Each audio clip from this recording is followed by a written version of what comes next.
무모한 도전도 조금 돌아가는 길도 괜찮다고 생각합니다. 걱정도 되고 마음도 약해질 겁니다. 그렇지만 이겨낼 것이고 강해질 겁니다. 청춘은 말이죠. 박예은 작가가 솔직 담백하게 들려주는 작가의 뉴질랜드 워홀 이야기 아무도 나를 모르는 곳으로 가고 싶었다 중에서 작가님의 무모하지만 강인한 청춘을 엿볼 수 있는 에피소드를 골라봤는데요. 뉴질랜드 여행이나 워홀 준비하시는 분들, 박예은 작가님 책 한 권 배낭에 넣고 출발하시는 건 어떨까요? 힘들지만 그럼에도 불구하고 인생 최고의 찬란한 시간을 보내고 있을 이 시대 모든 청춘들을 응원하면서 무심하게 툭툭 무툭툭 소리씨앗 구작가가 들려드립니다. 우리 청춘들 화이팅!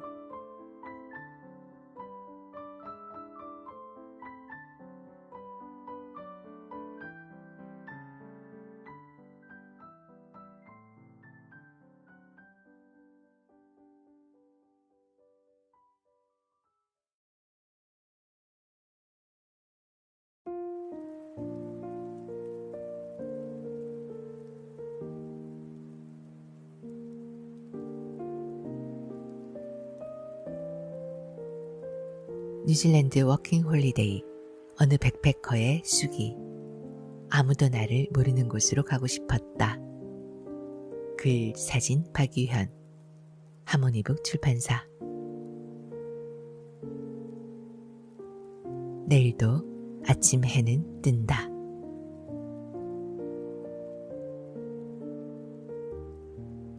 일기를 쓰고 싶었지만 이것저것 하다 보니 벌써 시침은 11시를 가리키고 있었다. 노트북 불빛과 타자 소리로 다른 사람들이 자는데 방해가 될까 싶어 노트북을 덮고 잠을 청했다.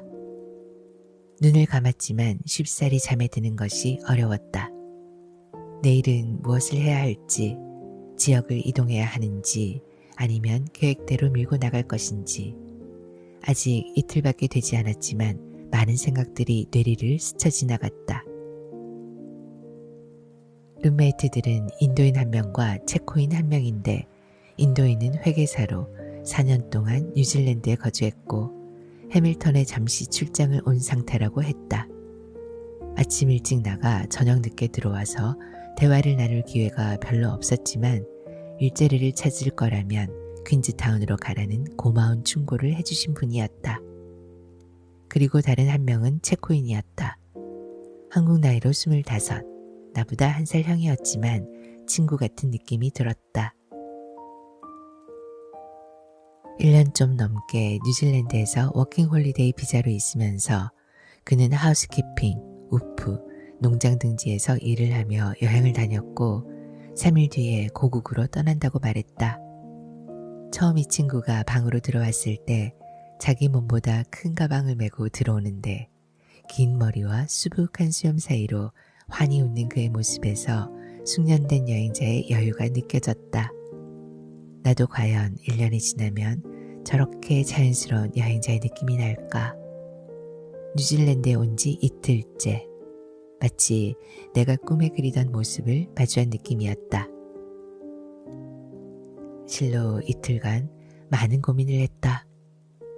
원래 계획대로 해밀턴에서 계속 지내면서 바리스타 일자리를 구할지 아니면 체코인 친구가 추천한 우프를 구하여 다른 곳으로 이동해야 할지 갈피를 못 잡는 상황에서 숙식을 제공받으며 생각을 정리할 시간을 가질 수 있는 조건의 우프는 나에게 참 매력적으로 보였다.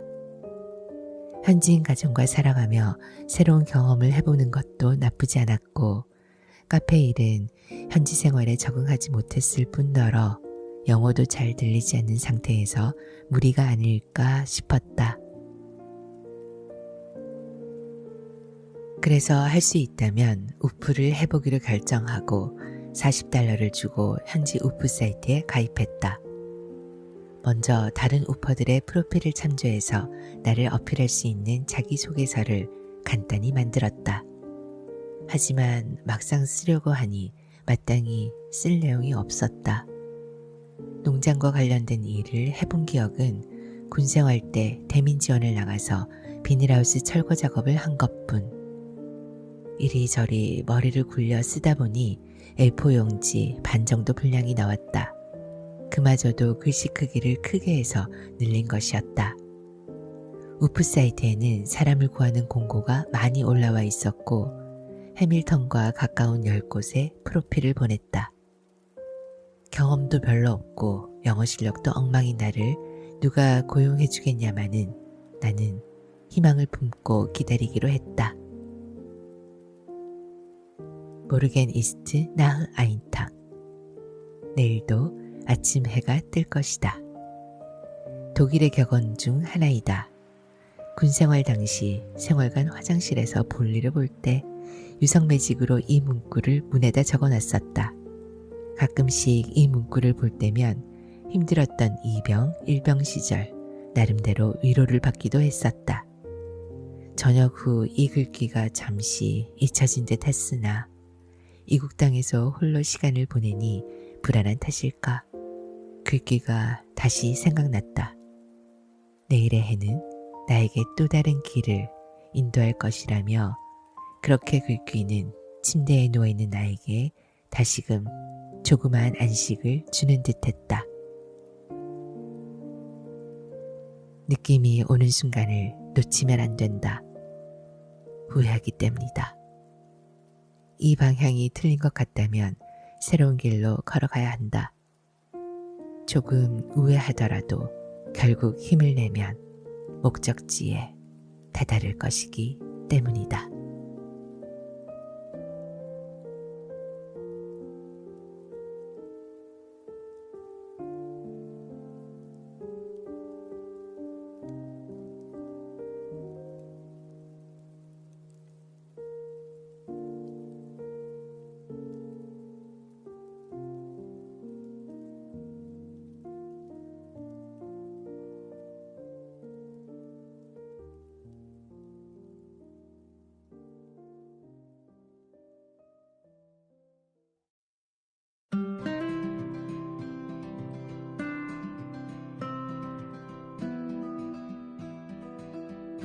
모든 게 새로워지는 봄, 3월입니다.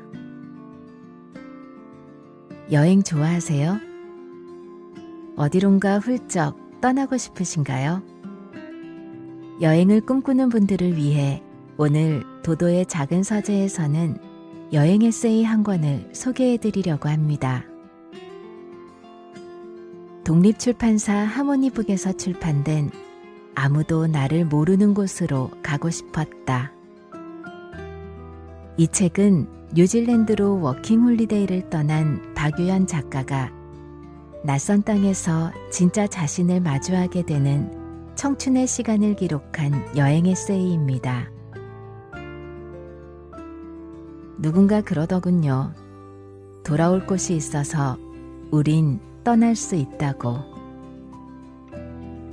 훌쩍 떠난 여행길에서 새로운 꿈을, 새로운 사람들을, 그리고 새로운 자신을 발견하게 되기를, 그렇게 더 새로워진 모습으로 여러분의 자리로 돌아올 수 있기를 바라봅니다.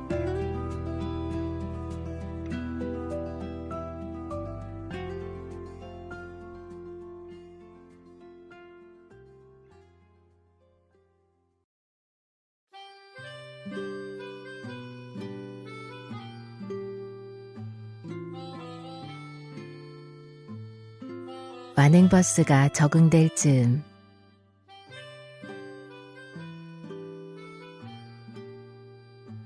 뉴질랜드 버스는 우리나라 완행열차와 운행 방식이 비슷했다. 완행열차는 역에서 사람을 내리고 다시 태우고를 반복하며 마지막 종점까지 가는데 뉴질랜드 버스 또한 그랬다. 분명히 다이렉트라고 되어 있어서 따로 정차 없이 바로 목적지로 가는구나 했는데 웬걸 이곳저곳에서 내리고 태우고를 반복했다. 해밀턴에서 웰링턴으로 내려올 땐 밤차를 탔었다. 잠이 좀 든다 싶으면 중간에 정차를 하니 버스 안에 불이 환하게 켜질 때마다 잠이 깨서 제대로 잘 수가 없었다. 그래서 다이렉트의 뜻은 우리나라처럼 직행이 아니라 다른 버스로 환승할 필요가 없다는 것을 비로소 깨달았다. 한국의 고속버스와 비교하면 이런 점이 불편하긴 했지만 인구가 적다 보니 교통체계가 우리나라만큼 발달할 필요가 없을 것이란 생각도 들었다. 우프를 하기 전 여행을 할 겸 인근 도시인 왕가누이에서 며칠을 보내기로 했다. 웰링턴에서 왕가누이로 넘어오기까지 버스로 5시간 남짓 걸렸다. 보통 타기만 하면 4시간은 기본으로 달리는 뉴질랜드 버스도 차츰 적응이 된 것일까. 중간중간 사람을 태울 때마다 버스에서 내려 기지개를 한번 켜고 새로운 도시의 발도장이라도 찍을 수 있으니 완행버스도 나쁘지 않다는 생각이 들었다. 웰링턴에서 왕가누이로 올라가는 길은 정말로 아름다웠다. 도로가 바다를 끼고 있었기 때문에 해안가를 보면서 갈 수 있었는데 에메랄드 빛깔 바다 표면엔 햇빛이 반짝반짝거리고 그 위로 구름 몇 점이 떠 있는 걸 보니 속이 뻥 뚫리는 느낌이었다. 다른 사람들은 계속 보면 그 경치가 그 경치라면서 질린다고들 하는데 아직 처음이어서 그런지 그저 모든 것이 다 신기할 따름이었다. 도시에서 도시로 넘어가며 뉴질랜드와 좀 더 친해질 수 있지 않았나 생각이 들었다. 도시마다 색깔이 있었다.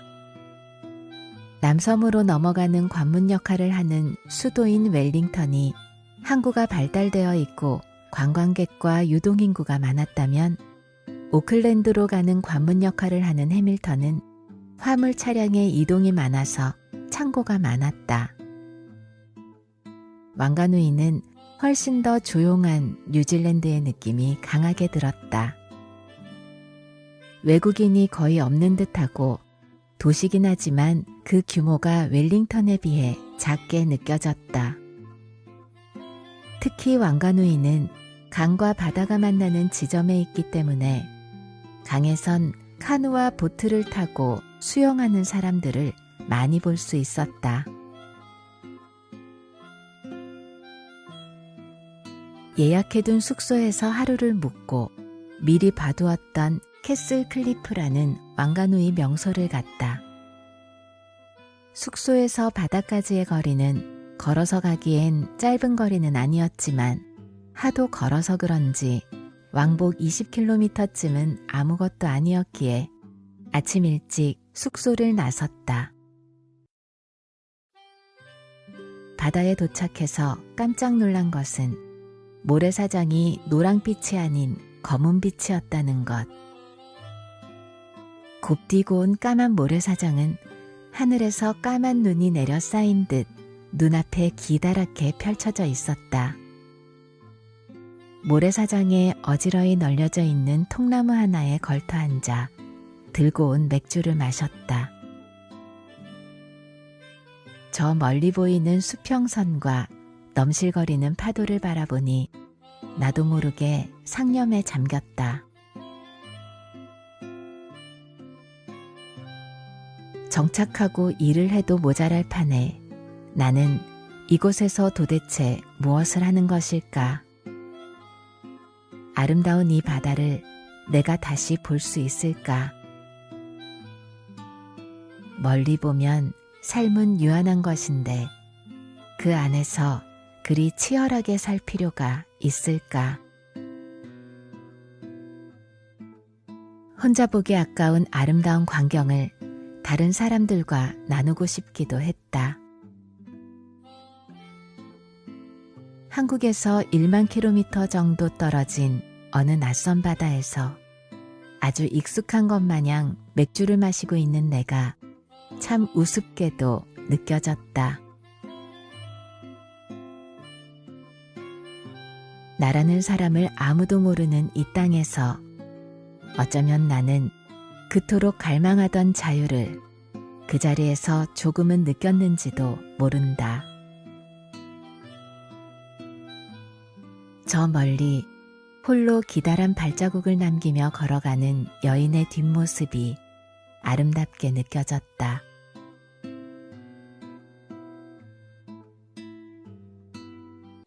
조급함에서 벗어나 마주한 잊고 살았던 여유. 바다로 쏟아지며 반사되는 햇살과 바람을 느끼며 나는 내가 사랑하는 사람들을 생각했다.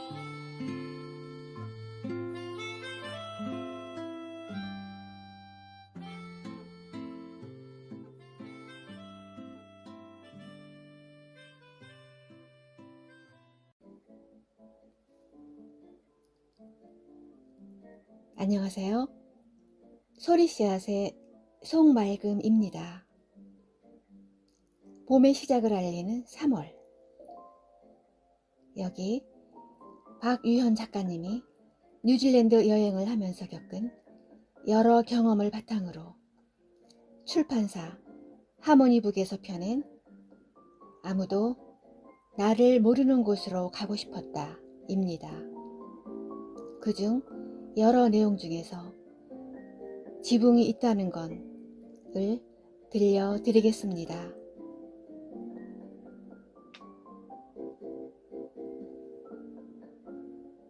아무도 나를 모르는 곳으로 가고 싶었다. 박유현. 지붕이 있다는 건 우퍼 생활을 하면서 간간히 바리스타 공고가 올라오는 것을 모니터링하고 지원을 했다.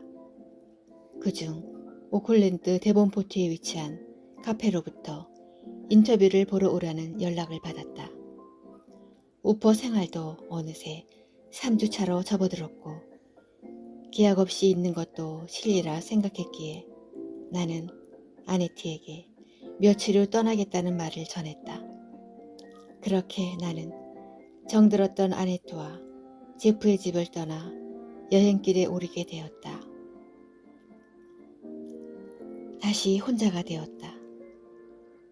하지만 적어도 목적지가 있었기에 처음보다는 많은 것을 생각할 필요가 없었다. 정거장에서 캔 맥주를 사서 마시며 오클랜드행 버스를 기다리는데 노숙자 한 명이 나에게 슬쩍 다가오더니 현금을 요구했다. 현금이 없어서 미안하다고 거절했지만 막무가내로 나에게 계속 돈을 요구했다. 계속 없다고 잡아떼자 마시고 있던 맥주를 가리켰다. 먹고 있는 맥주를 달라는 것인가? 맥주를 들어보이니 노숙자는 고개를 끄덕였다. 한숨을 쉬며 맥주를 건넸다. 덤으로 먹고 있던 과자 또한 노련하게 자기 손으로 가져갔다. 노숙자치고는 꽤 저돌적인 사람이었다. 나의 행색 또한 너저분한 상태인데 왜 자꾸 노숙자들이 나에게 붙는지 이해가 가지 않았다. 노숙자를 뒤로하고 오클랜드행 버스에 올라탔다. 해밀턴에서 신청해 놓았던 현금 카드를 가져가기 위해 나는 해밀턴을 한번 들려야 했다. 마침 내가 탄 버스가 해밀턴에서 정차했기에 카드를 가지고 오클랜드로 올라가기로 했다. 해밀턴에 도착한 시간은 현지 시각으로 새벽 4시 30분. 호스텔을 찾아가기엔 아직 이른 시간이었다. 버스 정류장에 내리니 깜깜한 거리에 가로등 불빛만이 밤을 밝히고 있었다. 여름이지만 쌀쌀한 새벽녘 공기에 나는 후드티를 꺼내 입고 벤치에 누워 날이 밝기를 기다렸다. 한국에 있을 때는 어디서 뒹굴든 낮아빠지든 집이란 하나의 보호막이 있었기에 걱정 없이 살았다. 집에 가면 아늑한 침대가 있고 따뜻한 밥이 있으며 따뜻한 물이 나왔다. 아늑한 보호막에 둘러싸여 나는 여태껏 고마운 줄 모르고 생활해왔다.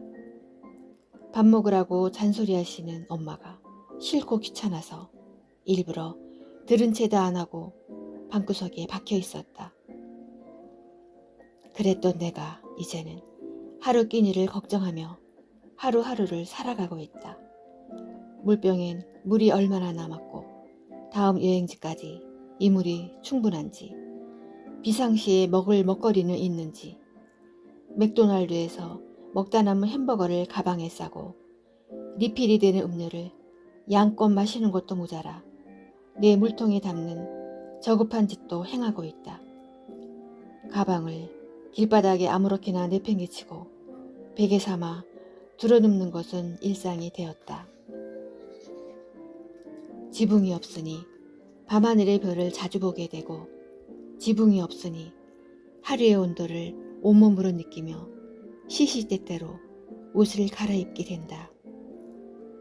자연을 막아설 방패막이 없으니 나는 자연에 순응해야 했고, 비와 바람, 추위와 배고픔에 맞서 한 걸음 한 걸음씩 힘겹게 나아간다. 그렇게 나는 아무도 나를 모르는 곳에서 혼자의 개념을 조금씩 알아간다. 과연 나는 한국에 돌아가서 혼자가 아닐 때 이 순간을 기억하며 내 옆 사람에게 고마운 감정을 느낄 수 있을까? 아니면 배부름과 아늑함에 젖어 힘들었던 기억들을 잊은 채 또 현실을 부정하며 살아가게 될까? 달과 해가 교대할 시간이 되어서 그런지 감성에 젖게 된다. 여명의 진실은 기다림이라 그랬던가? 일기에 마침표를 찍는 이 순간, 아름다운 일출을 보며 나는 다시 힘을 내본다.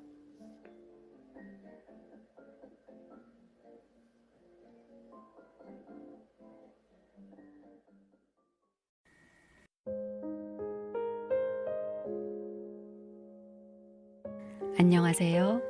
소리씨앗 나레이터 이소리입니다. 오늘 책은 하모니북에서 출판된 아무도 나를 모르는 곳으로 가고 싶었다입니다.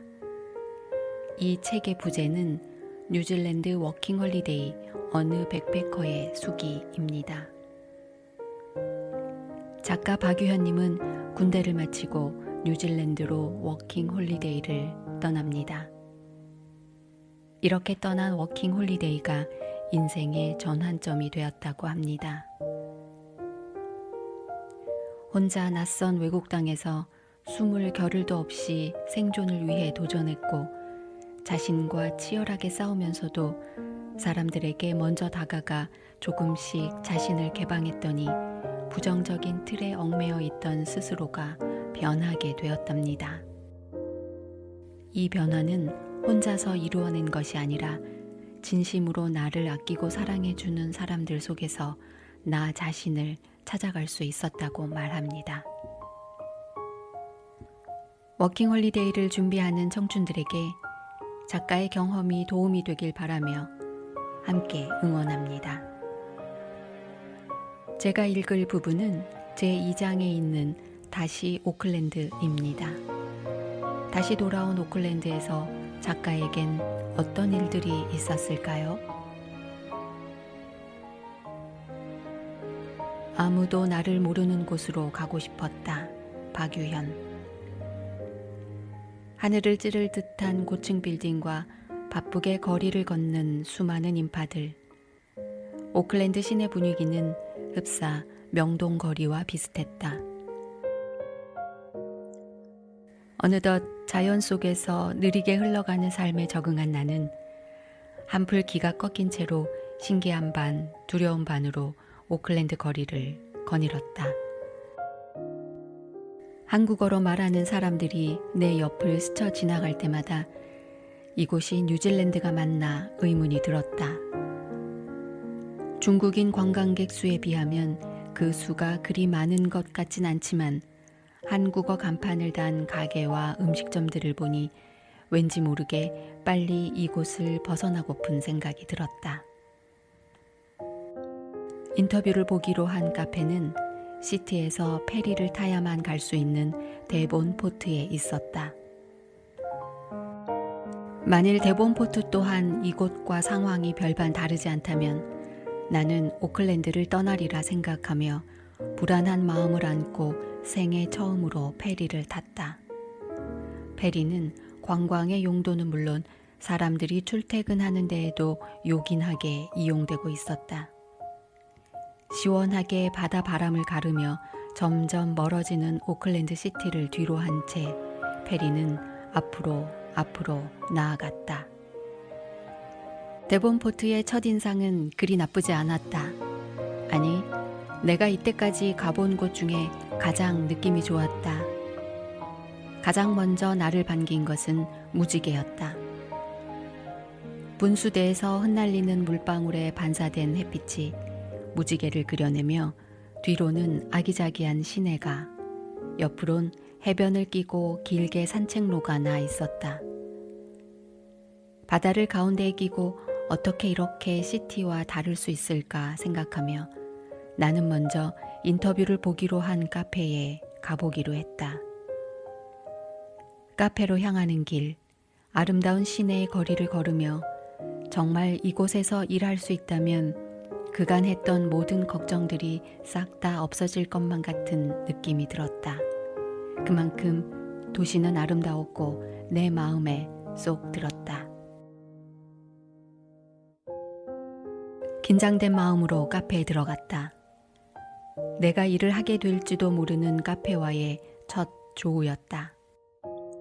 보스로 보이는 사람이 있었고 인터뷰를 보러 왔다고 하니 잠깐 의자에 앉아서 기다리라고 했다. 20분간 보스와 이야기를 나누었다. 주로 경력에 관한 이야기였다. 사람이 급한 시점인데 우리는 최대한 빠르게 적응할 수 있고 커피를 웬만큼 만들 수 있는 경력자를 원한다고 말했다. 나는 최대한 한국에서의 경험을 부풀려 기회만 준다면 정말 열심히 하겠다란 말을 되풀이하며 내 장점을 부각했다.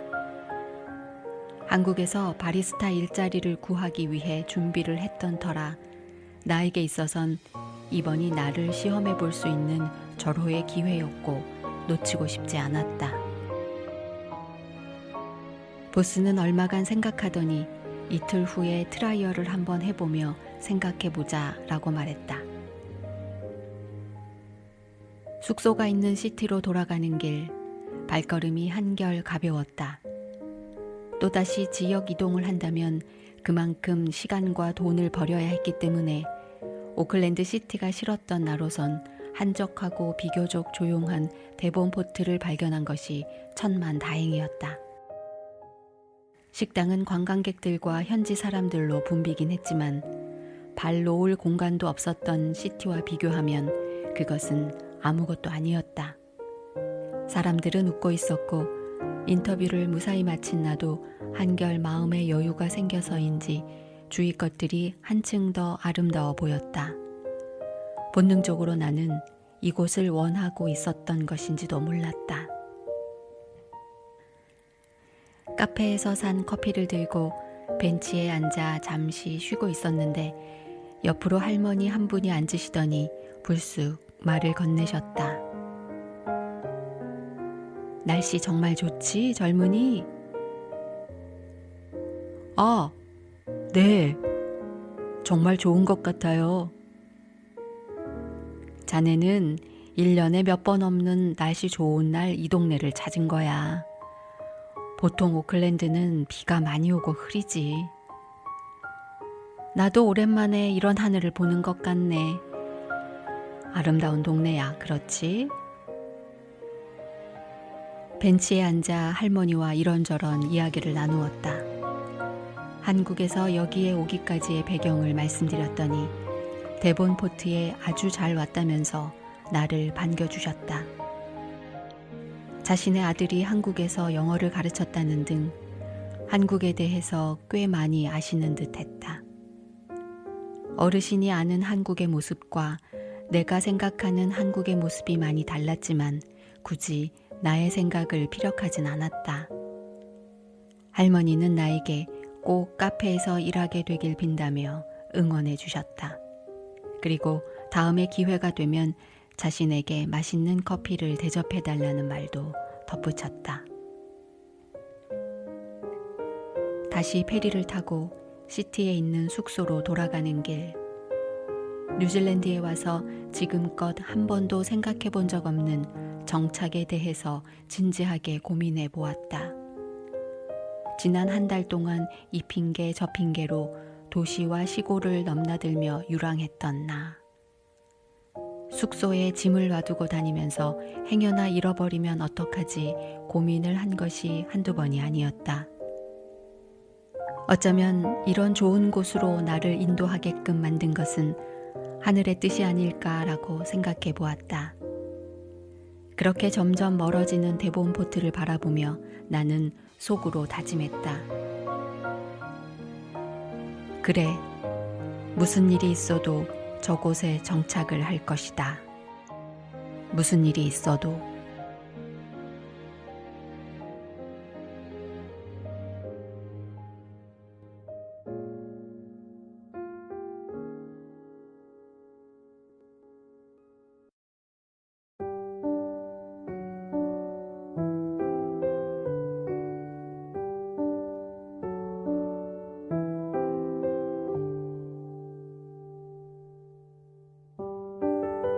안녕하세요.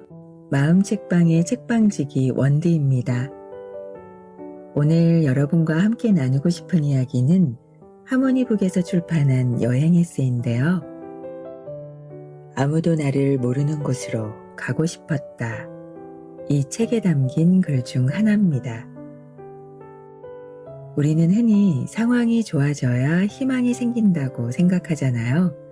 하지만 이 책은 조금 다른 이야기를 하네요. 희망은 믿는 자의 편이야 라고요. 상황이 어떠하든 내가 먼저 희망을 믿기로 선택할 때 비로소 길이 열린다는 그 힘있는 고백을 지금부터 들려드리겠습니다. 여러분의 오늘의 기분 좋은 변화가 시작되길 바라는 마음을 담아서 낭독여행 뉴질랜드로 함께 떠나볼게요.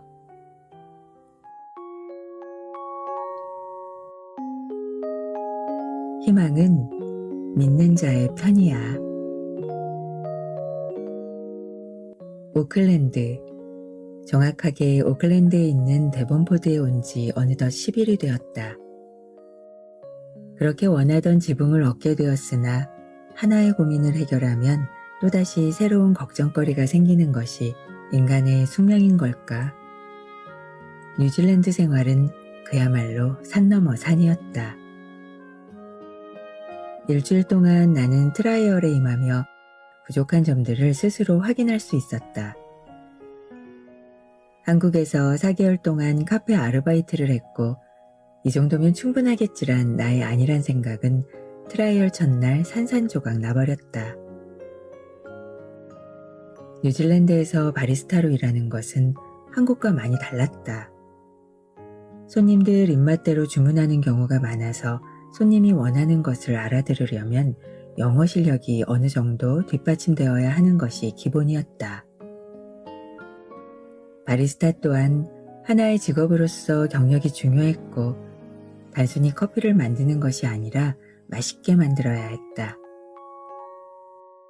커피빈의 양, 템핑 압력, 추출 시간, 밀크폼, 밀크 온도, 아트까지 모든 것을 짧은 시간 내에 완벽하게 만드는 것이 현지 바리스타의 기본 역량이었다.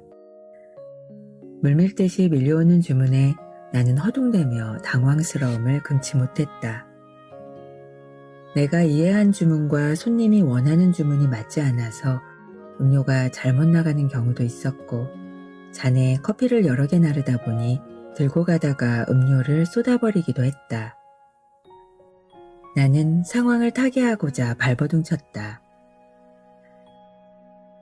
일을 마치고 집에 오자마자 노트북을 켜고 유튜브에서 뉴질랜드 호주식 커피 플랫 화이트 만드는 법을 수십 번 보기도 하고 아침마다 현지인 마트인 뉴월드에서 우유 2통을 사들고 출근해서 시간 날 때마다 커피 만드는 연습을 하며 부족한 점을 채우고자 노력했다. 그렇게 하다 보니 어느 정도 커피 제조는 합격선에 맞췄지만 문제는 영어였고 또 수많은 사이드 메뉴를 외우는 것이었다. 열심히는 하지만 객관적으로 실력면에서 우리 카페에 고용하기는 무리네요. 가능성은 보이지만 그렇다고 믿고 계속 고용해야 할지 의문이 들어서요. 지금 나의 현재 위치를 정확히 짚어주는 보스의 답변이었다. 능숙함에 이르기 위한 시행착오를 모두 겪기에 일주일은 너무 짧았다. 급하게 바리스타를 구하는 것이어서 그만큼 내가 빨리 따라가야 했고 결과적으로 나는 보스를 만족시키지 못했다.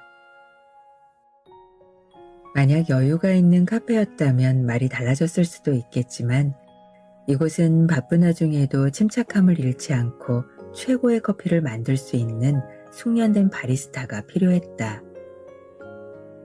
내가 오너 입장에서 봐도 나는 정말 애매한 위치에 있었다. 현실은 냉정한 것이고 아무리 내가 열심히 해도 안 되는 경우가 있다는 것을 비로소 깨달았다.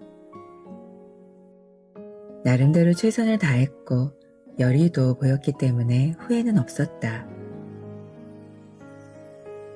스스로도 이만큼이면 충분히 최선을 다했다고 말할 수 있을 만큼 모든 걸 쏟아부었다. 한 달 동안 유랑하며 체력은 체력대로 소진된 상태였고 영양 또한 충분히 섭취하지 못해서 심신이 피폐해져 있는 상태였지만 정신력과 오기로 나는 트라이얼에 임했다. 보스도 그런 나의 열의가 아쉬웠는지 나에게 좀 더 많은 기회를 부여해 주었다. 결국 실패의 고배를 마셔야 했지만 이번 경험을 바탕으로 다른 곳에 가면 더 잘할 수 있을 것이라고 나를 위로했다.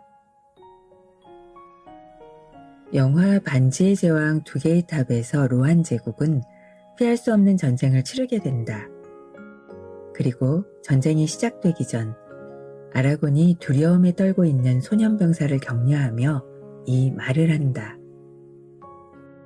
희망은 믿는 자의 편이야. 한때 나는 이 말을 믿지 않았다. 아니, 믿을 수 없었다. 어떤 것에 기대를 걸고 희망을 가지기 전 나 자신부터 믿지 않았기 때문이다. 할 수 없을 것이라고, 더 이상 할 수 없다고 스스로 포기했고 그것은 곧 절망으로 가는 지름길이었다. 실패를 통해 성장한다고 했던가? 나는 뉴질랜드에서 첫 번째 실패를 경험했다. 실패 후 정말로 하늘이 무너지는 느낌이 들었다. 자꾸만 자신을 추궁하며 자책하게 되고 그것은 나에 대한 실망으로 번지게 되었다. 모든 것이 부정적으로 보이고 아무도 나를 이해하지 못할 것이라며 깊은 심연에 빠져 허우적거리는 나약한 내 모습이 나온 것이었다. 희망은 분명히 있다. 하지만 먼저 자기 자신을 믿어야 한다. 끊임없이 불안감과 막연함이 나를 괴롭힐 테지만 그에 맞서 한 발씩 앞으로 나아가면 원하는 것을 이룰 수 있다. 되든 안 되든 해보는 것이다. 그것이 극복의 과정이고 그 과정에서 우리는 또 한 번 자신을 믿고 다시 시험하며 일어설 수 있는 것이다. 찾고자 하면 길이 있다. 간절하면 얻을 수 있다. 달리자.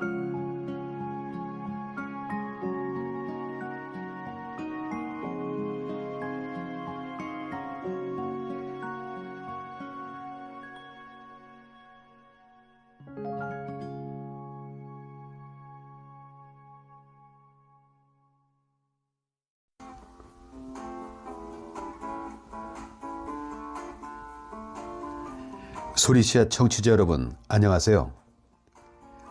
오늘은 뉴질랜드 워킹 홀리데이를 경험한 어느 백패커의 수기를 낭독해 드릴 텐데요. 워킹 홀리데이라는 단어는 참 묘한 힘이 있더군요. 누군가에게는 지금 당장의 설렘이겠지만 시기를 놓친 이들에게는 가지 못한 길에 대한 아련한 통증으로 다가오니까요. 젊은 시절 왜 우리는 그토록 안정이라는 울타리에 스스로를 가두려고 했을까요? 그때의 나에게 건네고 싶은 아쉬움을 담아 들려드리겠습니다. 뉴질랜드 워킹 홀리데이 박유현이라는 백패커의 수기. 아무도 나를 모르는 곳으로 가고 싶었다 중에서 일부를 낭독합니다. 커피빈을 갈아내는 소리가 좋다. 박유현.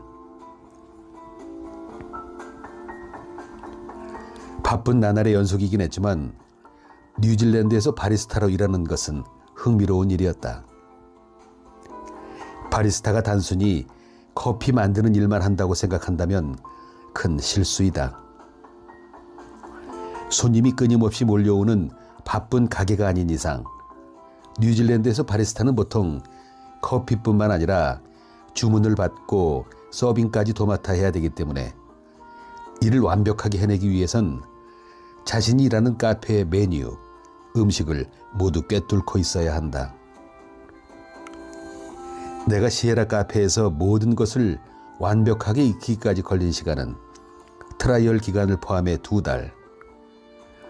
2달 동안 내가 그저 커피 메이커였다면 그 이후로는 자신 있게 바리스타가 되었다고 자부할 수 없다.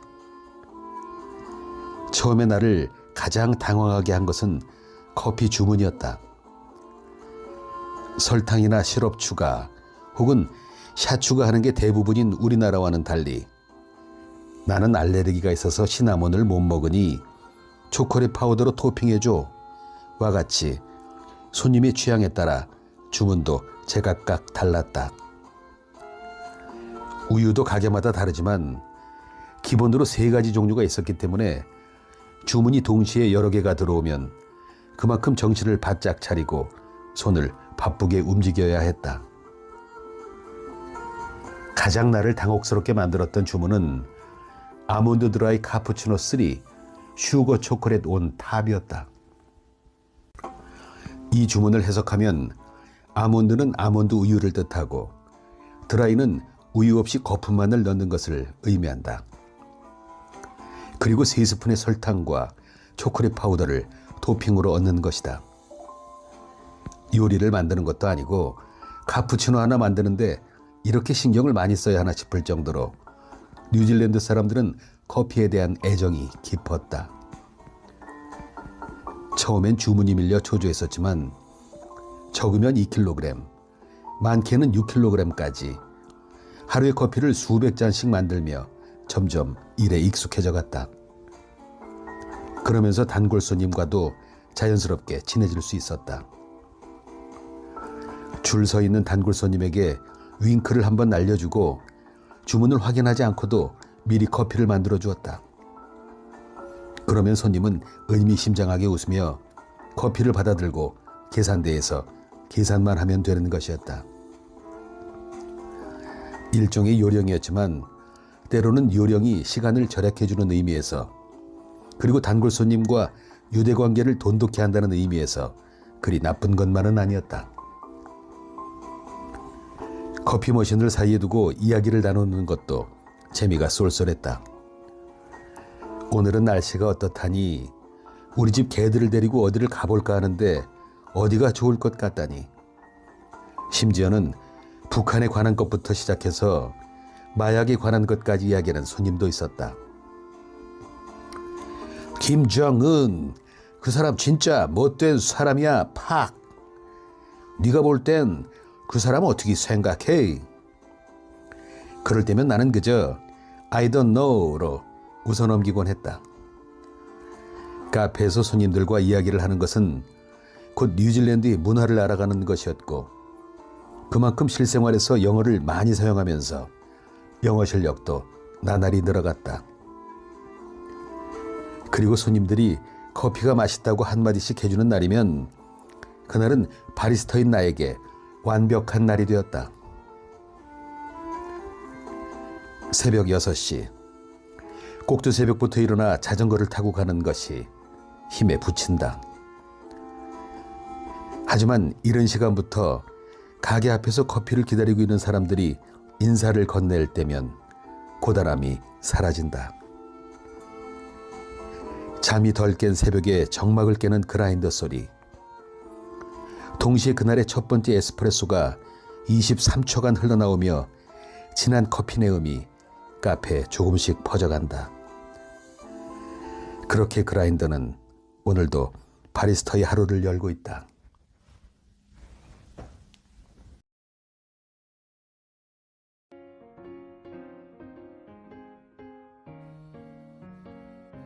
안녕하세요.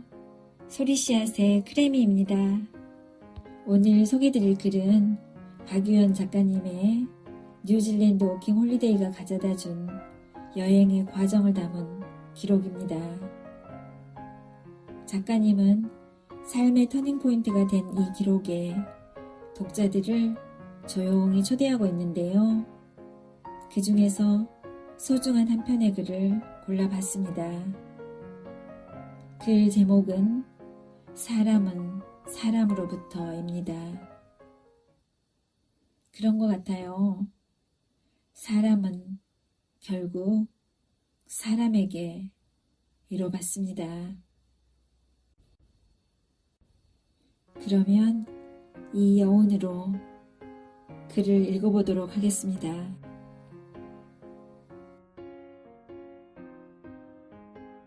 아무도 나를 모르는 곳으로 가고 싶었다. 사람은 사람으로부터.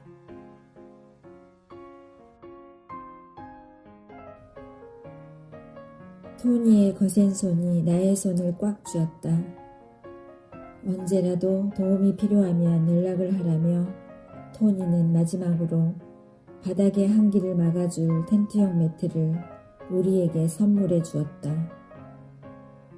여태껏 북섬이 여행의 오밍업이었다면 진정한 여행의 꽃은 뉴질랜드의 남섬이라 할 수 있었다. 인간의 손을 거치지 않아 때묻지 않은 자연 환경, 그리고 무한도전 촬영지이기도 했던 아름다운 도시 퀸즈타운. 몇 년 전 지진으로 인해 많은 피해를 입었지만 뉴질랜드 제3의 도시인 크라이스트 처치 또한 남섬에 있었다. 기경이도 자신의 워킹 홀리데이를 남섬에서 보내고 싶다는 의사를 밝혔기 때문에 우리는 남은 여정을 모두 남섬에서 보내기로 결정했다. 남섬으로 가기 위해선 차를 페리에 실을 수 있는 북섬 최남단에 위치한 웰링턴으로 가야 했다. 헤이스팅스에서 웰링턴으로 하루 만에 가는 것이 힘들 것이라 판단하여 가는 길목에 있던 왕가누이에서 하룻밤을 보내기로 했다. 뉴질랜드 대부분의 지역에서는 적게는 10불, 많게는 20불이면 나라에서 운영하는 캠프 사이트를 이용할 수 있었다. 왕가누이 또한 캠프 사이트 3-4곳이 있었고 우리는 그중 해변에 인접한 캠핑장을 가기로 했다. 이틀간 안락한 토니의 집에서 대접을 받으며 지내다가 남루한 여행자의 일상으로 돌아오니 적응이 잘 되지 않았다. 사르르 입안에서 녹던 양고기를 떠올리니 뱃속에서 꼬르르 소리가 요동쳤다. 기경이도 같은 생각인지 말없이 운전대를 잡고 정면을 응시하고 있었다. 그렇게 우리는 꿈만 같았던 헤이스팅스와 점점 멀어져 우리의 새로운 목적지를 향해 나아갔다. 왕가누이의 캠핑장은 깔끔하고 아늑했다. 주말이어서 그런지 가족 단위 캠핑 차량이 꽤나 많이 보였다. 캠핑장 안엔 공용 화장실과 샤워장, 그리고 취사가 가능한 주방이 있었다. 배가 너무 고팠던 탓에 우리는 도착하자마자 곧바로 라면을 끓였다. 물을 끓이고 있는 사이 옆에서 아주머니 한 분이 반갑게 우리에게 인사했다. 의례 여행객들이 보통 하는 통상적인 인사였다. 안녕 친구들, 어디서 왔니? 아, 안녕하세요. 저희 한국에서 왔어요. 아주머니는요? 난 본 적은 영국인데 벌써 뉴질랜드에 온 지 20년이 넘었네. 아, 정말요? 영국보다 뉴질랜드가 살기 좋은가 봐요. 그런가? 영국도 나쁘지 않은데 지금까지 눌러 앉은 걸 보면 나는 이 나라가 더 좋은 것 같아. 난 딸애랑 같이 여행하고 있는 중인데 너희들도 여행 중이니? 네, 저희도 여행하고 있어요. 여기서 하루 묵고 내일 웰링턴에서 남섬으로 가는 페리를 타려고요. 아주머니는 야채를 썰고 계셨는데 피자를 만드는 중이라고 했다. 지금 요리하고 있는 거니? 저희는 라면 먹으려고요. 가난한 여행자들에게 값싸고 배부른 라면이 최고죠? 그거 가지고 배가 차겠니?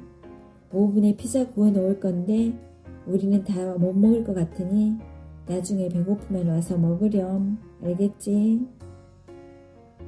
나도 모르게 입가에 미소가 번졌다. 다양한 야채로 토핑된 피자는 우리에게 영양식이 될 것이기 때문이었다. 하지만 우리는 피자의 존재는 까맣게 잊은 채 식사를 끝내고 곧바로 텐트에서 잠을 청했다. 다음 날 아침 누군가 텐트를 밖에서 툭툭 쳤다. 어제 그 아주머니였다. 한 손에 어제 만든 피자를 담은 용기를 들고 있었다. 먹으라고 남겨뒀는데 잊었나 보구나. 그래서 내가 가져왔어. 부담 갖지 말고 먹어. 여행하는데 많이 먹어야지. 아, 감사합니다, 아주머니. 얼떨결에 두 손으로 피자를 받아들고 우리는 감사합니다를 반복했다. 아주머니는 맛있게 먹으라며 종종걸음으로 돌아가셨다. 기경이가 가지고 있는 브라운이라도 아주머니께 드리자고 제안했다. 데일이 헤어지면서 욕이라도 하라고 챙겨준 것이었다. 기경이는 앞서가는 아주머니를 쫓아가 브라우니를 드렸다. 나는 멀리서 아주머니가 브라우니를 받고 활짝 웃으며 좋아하는 것을 지켜보았다. 이안을 비롯하여 토니와 데일, 왕관 위에서 만난 영국인 아주머니까지 뉴질랜드에서 만난 모든 새로운 인연들은 마치 흐트러진 퍼즐 조각들이 제자리를 찾아 맞춰지듯 우리의 여행을 더욱더 풍성하게 만들어 주었다. 1만 킬로미터 떨어진 먼 이국 땅에서 온 우리를 친구로 그리고 가족으로 생각해주는 사람들은 그렇게 다소 개인적이고 옹졸했던 나의 마음을 포용하는 듯 했고 나의 모자람을 반성하게 만들었다. 인자하게 나를 쳐다보는 사람들의 미소 속에서 함께 웃는 나를 발견할 때면 뉴질랜드에서 힘들었던 지난날의 부정적인 기억들이 말끔히 사라지는 듯 했다. 사람에 의한 치유는 그만큼 굉장한 것이었고 강렬하게 나의 가슴을 울렸다. 나 또한 누군가 나의 도움이 필요로 할 때 기필코 손을 내밀리라 다짐하며 길 위에서 얻은 소중한 가르침을 또 한 번 가슴속 깊이 새겼다.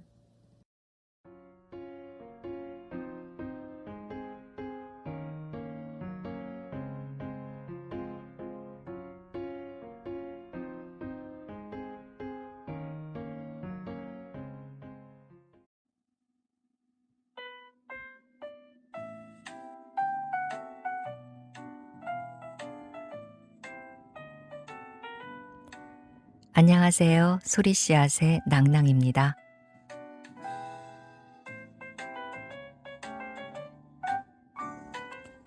하루가 다르게 달라지는 계절의 공기 잘 느끼고 계신가요? 매일 마주하는 날씨지만 어떤 마음으로 바라보느냐에 따라 공기의 냄새가 다르게 느껴지기도 하지요. 마치 낯선 여행지에서 맞이하는 아침처럼이요. 오늘은 저 멀리 뉴질랜드에서의 이야기, 아주 담백하지만 깊은 울림이 있는 글 가져왔습니다. 박유현 님이 쓰시고 하모니북에서 펴낸 아무도 나를 모르는 곳으로 가고 싶었다에 담긴 에피소드 중에서 감동을 준다는 건 함께 해보겠습니다. 거창하지 않아도 우리 마음에 훅 들어오는 따뜻함, 감동에 대해 얘기해 보려고 해요. 잠시 일상을 내려놓고 편안하게 함께 하시기 바랍니다.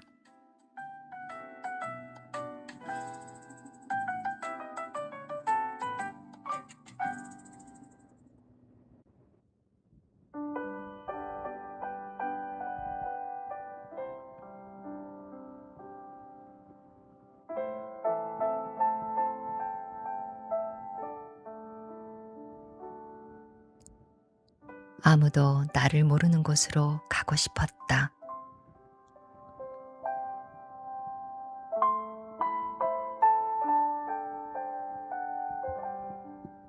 박유현.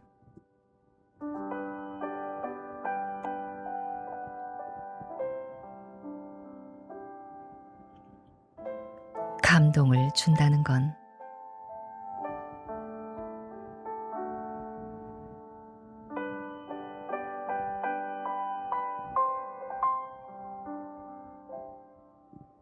띠닝 푸르닝 속가내기 가지치기 시즌을 맞아 타우랑가엔 일자리가 넘쳐났고 벨로찌는 워홀로들로 붐볐다. 남섬에서 구직 활동을 하다가 상황이 여의치 않았던 기경이도 벨로찌에 합류해 나와 함께 일자리를 기다렸다. 벨로찌에 온 지도 어느덧 일주일째, 쉐리로부터 빠른 시일 내에 일할 수 있을 것이란 확답을 받았다. 뉴질랜드에 온 이래로 가장 잉여로운 삶을 살고 있는 지금, 나의 하루 일과는 그야말로 권태로웠다. 기타를 치고 배가 고프면 밥을 먹고 고양이와 함께 햇볕을 쬐다가 다른 친구들과 함께 웃고 떠드는, 일일이 나열하기 부끄러울 정도로 나는 한가로운 한량의 삶을 살고 있었다. 여행을 좋아하는 사람 가운데 음악을 싫어하는 사람이 있을까? 음악이 흘러나오는 스피커 주위에 앉아 이야기를 나누는 것은 벨로찌의 새로운 문화가 되었다. 국적이 다르고 쓰는 말이 달라도 유명한 팝송 하나면 공감대를 형성하는 것은 일도 아니었다. 음악과 함께 밤마다 벌어지는 파티는 하루 일과를 끝낸 뒤 마시는 맥주 맛을 더욱더 달콤하게 만들었다. 음악은 그렇게 여행자들을 이어주고 삶의 활기를 불어넣는 뗄래야 뗄 수 없는 동반자이기도 했다. 맞은편 방에는 프랑스인 친구 2명이 살고 있었다. 마트일과 멜빈. 커플인 줄 알았지만 내가 커플이냐고 물어보자 둘은 호탕하게 웃으며 커플이 아니라고 했다. 보통 남녀가 함께 여행을 오면 커플이 아닌가 했지만 둘은 대학교 동기였고 마음이 맞는 친구로서 함께 뉴질랜드에 오게 되었다고 했다. 도대체 얼마나 친하면 저렇게 남녀가 함께 친구로 올 수 있을까? 내심 부러운 생각이 들었다. 호주 음악가 출신 존 버틀러에 대해 서로 알고 있었던 우리는 금방 친해질 수 있었다. 그러던 어느 날 테라스에서 얘기를 나누다가 얼떨결에 기타를 치게 되었다. 남들 앞에서 기타 치는 것을 꺼리는 나였지만 초롱초롱한 눈으로 나를 쳐다보는 프랑스 친구들을 외면하지 못한 채 어렵사리 기타를 들었다. 연주할 수 있는 곡 중에 신나는 노래가 없다고 하자 친구들은 그저 오케이만 외치며 뭐든 좋으니 기타를 쳐보라고 했다. 내가 외운 곡이라곤 지독히 감성적인 노래들밖에 없었으므로 기왕 감성을 팔 것이라면 아는 노래 중 제일 진한 감성이 배어있는 노래를 부르고 싶었다. 그리고 잔잔한 이 코드 반주를 시작으로 아일랜드 뮤지션 다미안 라이스의 플로워즈 독터를 불렀다. 초저녁 날씨는 꽤 쌀쌀했고 줄을 튕기는 오른손 손가락 마디가 마비되었는지 감각이 무뎌왔다. 낯선 이 앞에서 노래를 부르는 것은 매우 떨리는 일이었다. 내뱉는 호흡과 가사를 곱씹으며 노래를 부르다 보니 어느 순간 주위에 무뎌진 채 오로지 노래에 집중할 수 있었다. 기타의 선율과 내 목소리가 하나가 되어 어슴풀에 어둠이 내린 벨로지에 울려 퍼졌다. 형편없을 거라 생각했던 연주가 끝나갈 무렵 마틸이 촉촉한 눈가로 나를 바라보고 있는 것이 보였다. 그러더니 눈물을 훔치는 것이 아닌가? 순간 놀라서 목소리가 떨려왔다. 간신히 연주를 끝내고 당황스러움을 감춘 채 기타를 바닥에 내려놓았다. 잠시 정적이 흘렀고 옆에 있는 친구들이 그녀를 토닥여 주었다. 그녀는 멋진 연주였다면서 목소리에서 어떤 슬픔이 느껴져 자신도 모르게 노래에 빠져들었다고 말했다. 누군가에게 감정을 전달한다는 것은 나로선 무척이나 힘든 일이었다.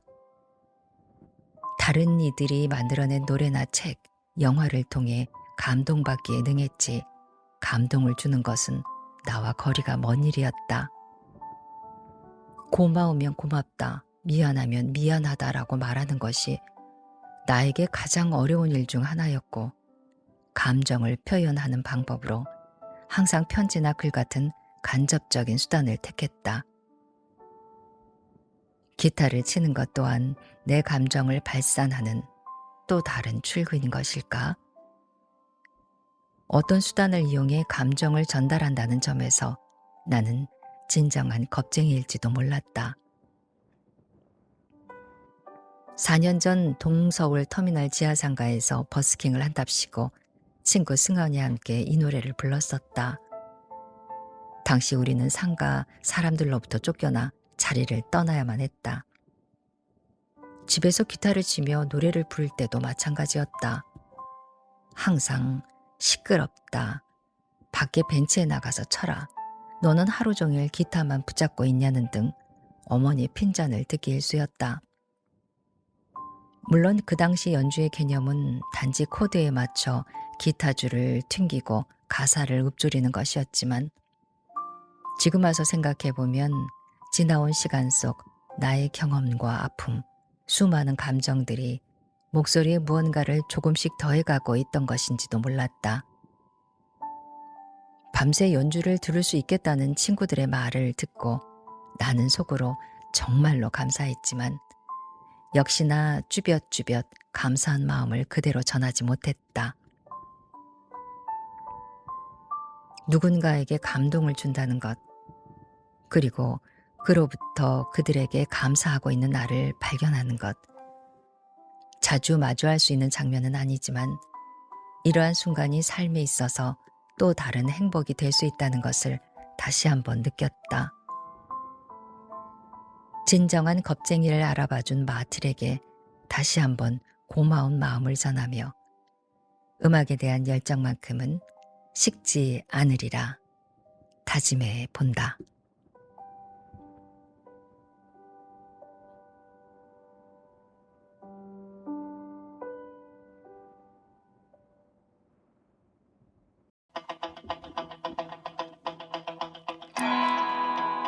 안녕하세요. 소리 넘어 마음을 깨우는 소리 씨앗의 신비입니다.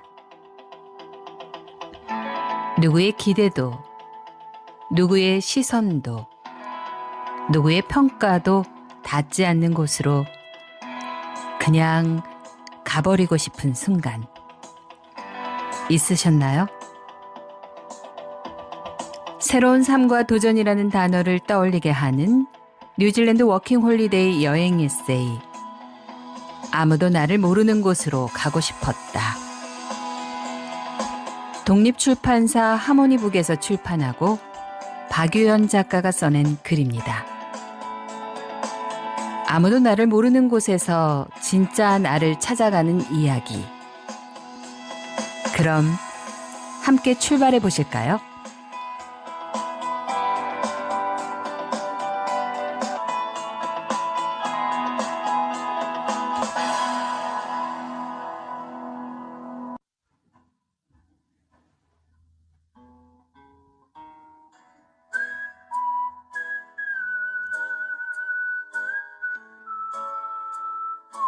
묵묵히 나의 길을 가련다.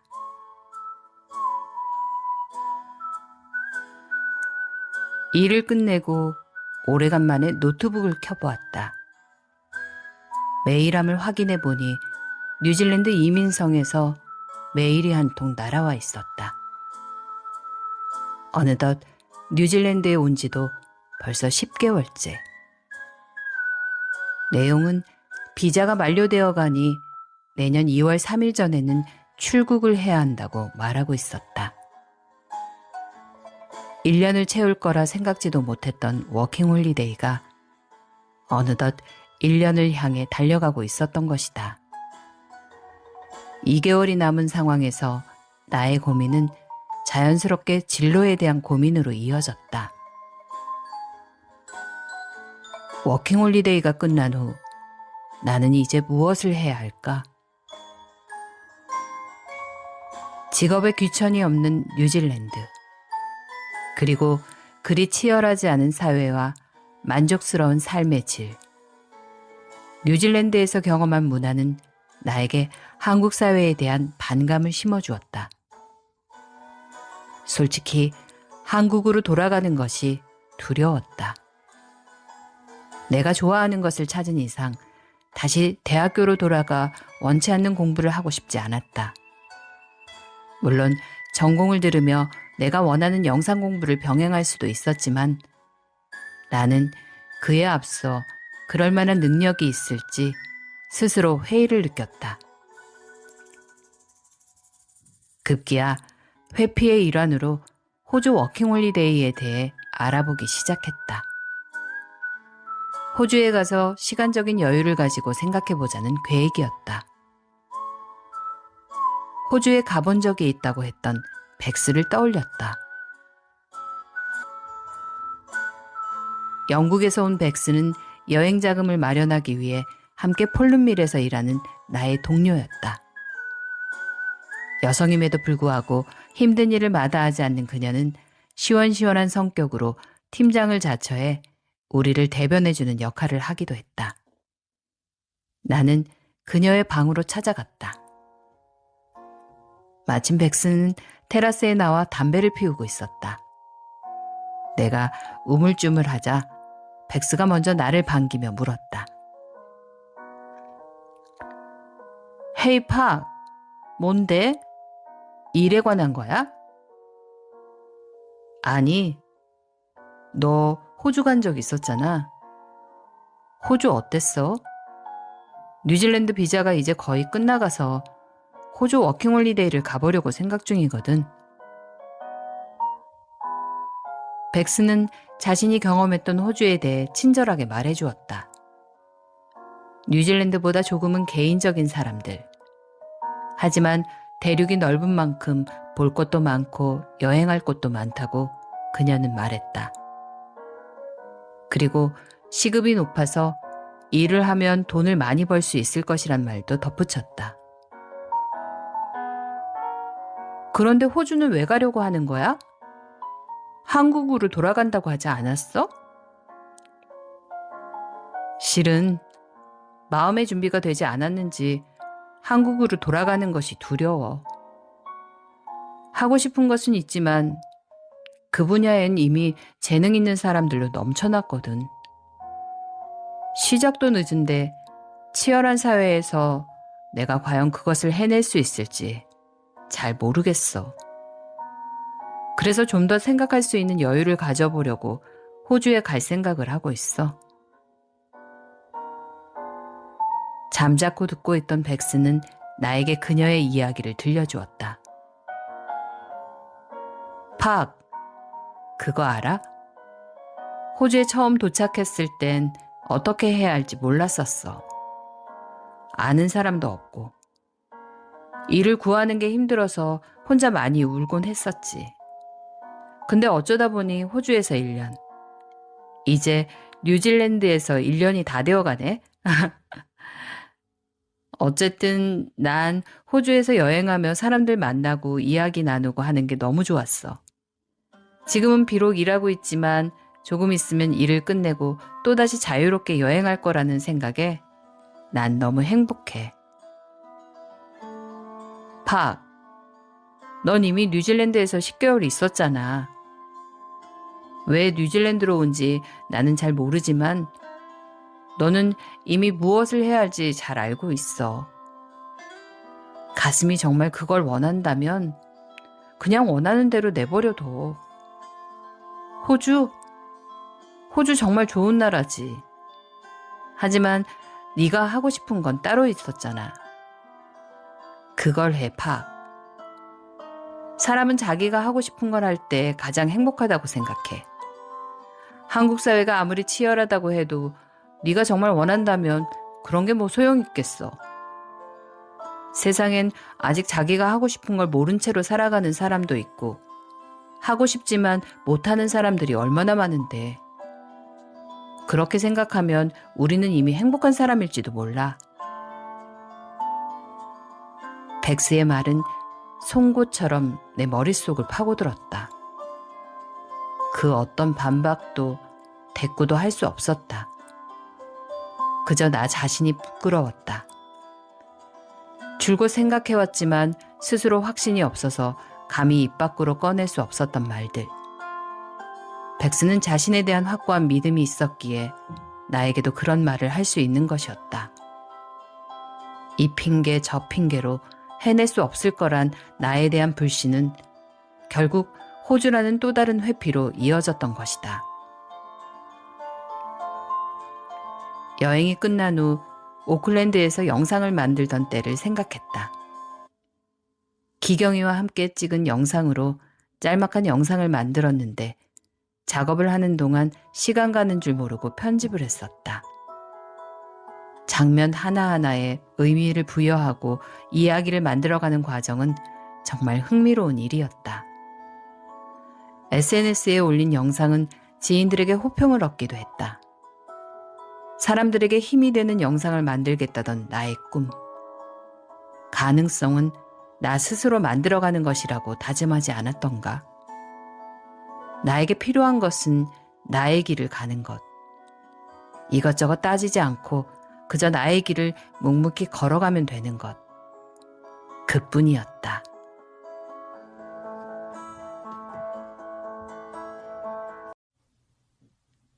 안녕하세요. 소리씨앗의 나레이터 달빛입니다.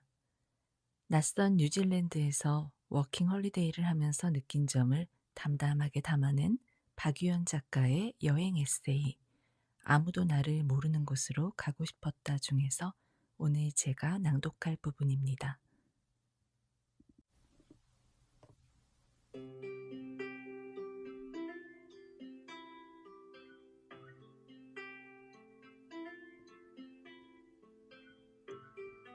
높은 곳을 바라볼수록 아래로 떨어진다. 어릴 적부터 승부욕이 강했던 나는 달리기를 하더라도 남들보다 더 빨리 결승선을 통과하려 안간힘을 썼다. 누군가의 꽁무니를 쫓아가는 것이 지독히도 싫었고, 그런 나의 본능은 두 다리가 더 빨리 달릴 수 있도록 만들었다. 저 멀리 날아가는 축구공을 향해 남들보다 뒤에서 달리기를 시작한 나는 있는 힘껏 달려 그 공을 차지하려 애썼다. 그리고 이러한 승부욕과 자존심은 누군가 나의 우위에 있을 때 나로 하여금 열등감을 느끼게 했다. 그들을 따라잡기 위해 발버둥 쳤고 그 와중에 자괴감과 좌절을 느꼈다. 그리고 그 경쟁에 지쳐 나는 어느새 회피하는 인간이 되었다.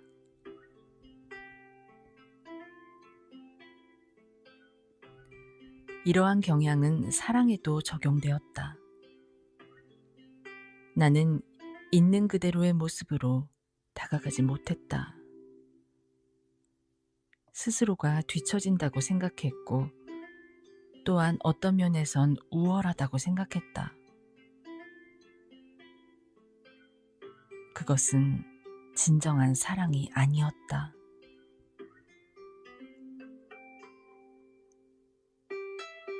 그것은 저울질하며 누가 더 값비싼 금덩이인지 가치를 매기는 것에 불과했다.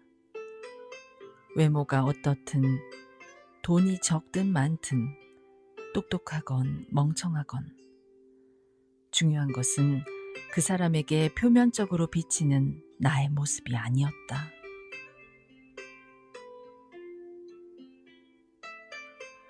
스스로 부족하다고 생각하는 부분을 채우기 위해 노력했지만 그 과정에서 오히려 더 많은 공허함을 느꼈다. 더 화려한 커리어와 외모, 그리고 포장된 인격을 가진다면 이라는 가정은 더욱더 스스로를 초라하게 만들었다. 당장 얻을 수 없는 물질적인 것들은 저 멀리서 나를 유혹하며 가까이 오라고 부추겼고 현혹된 나는 정말로 중요한 것은 뒷전에 던져둔 채 허황된 꿈을 쫓는 자로 전락했다.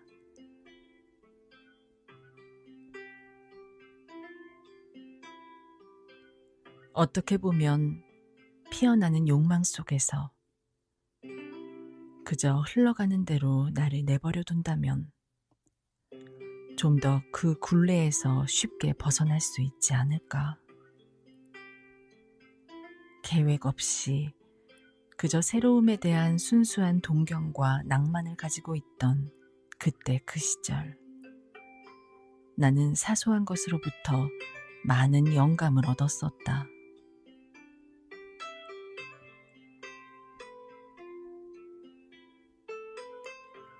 더 높은 곳을 바라볼수록 더 아래로 떨어지는 느낌을 받으니 그것이 손에 닿지 않을 거리에 있다면 지금 나의 자리에서, 나의 시야에서 최선을 다하는 것이 더 현명하지 않을까? 잡히지 않고 보이지 않는, 어쩌면 내 것이 아닌 무언가의 목을 매기보다 나 자신을 그리고 주변을 먼저 돌아보고 사랑하는 것이 현명한 일이 아닐까.